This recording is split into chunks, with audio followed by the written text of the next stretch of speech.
we win.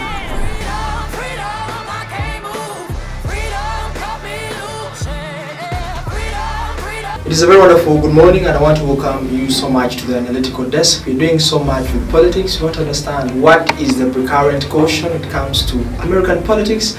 We're looking at so much with the Republican and the Democratic Party. We are so much glad that Kamala Harris came out to stand out for this party after the current president, Joe Biden, refusing out on this party and maybe neglecting out due to some controversial reasons as to why they did so. We're looking at so much at the Republican as one of the parties that are literally roaming so much in the American continent, and many of them are like, we should do this, we should do that, but we're so much invicted with the fact that Donald Trump is one of the top leaders of the Republican Party. So we are so much interested in what is currently happening in, out, and then we have only 1 month looking into the party, and finally with our politics that will lead to the opinion poll on the final D-Day in November. So to many of us who are so much supportive when it comes to American politics, we're looking at one factor in life, and that is either the Democratic Party or the Republican. We're so much glad that the debates have been ongoing, recurrent debates that are happening in and out for both the presidents and for both the incoming presidents. We had last heard that Donald Trump was recently maybe attacked at his golf course, where we believe he survived with full no harm or anything.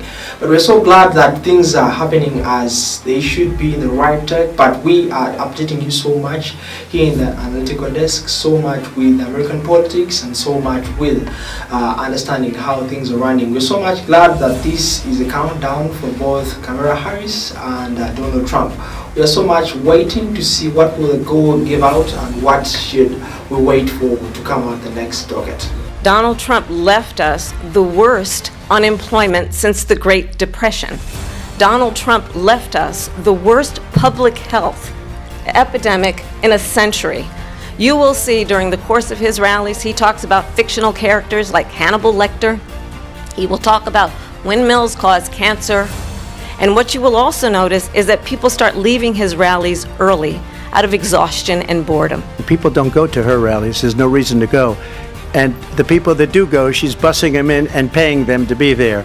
She has a plan to confiscate everybody's gun. President Trump, she has a plan. Tim Walz and I are both gun owners. We're not taking anybody's guns away, so stop with the continuous lying about this stuff. I don't know. I mean, all I can say is I read where she was not black, that she put out, and I'll say that. And then I read that she was black. I mean, honestly, I think it's a tragedy that we have someone who wants to be president who has consistently, over the course of his career, attempted to use race to divide the American people. In Springfield, they're eating the dogs, the people that came in. They're eating the cats. They're eating the pets of the people that live there. You talk about extreme. There is no state in this country where it is legal to kill a baby after it's born. Madam Vice President, I want to get your response to President Trump. One does not have to abandon their faith or deeply held beliefs to agree. The government, and Donald Trump certainly, should not be telling a woman what to do with her body. I have talked with women around our country. You want to talk about this is what people wanted? She hates Israel. She wouldn't even meet with Netanyahu when he went to Congress to make a very important speech. But just so you understand, they sent her to negotiate peace before this war started. 3 days later, he went in and he started the war. Yet again, I said it at the beginning of this debate, you're going to hear a bunch of lies coming from this fellow. And that is another one.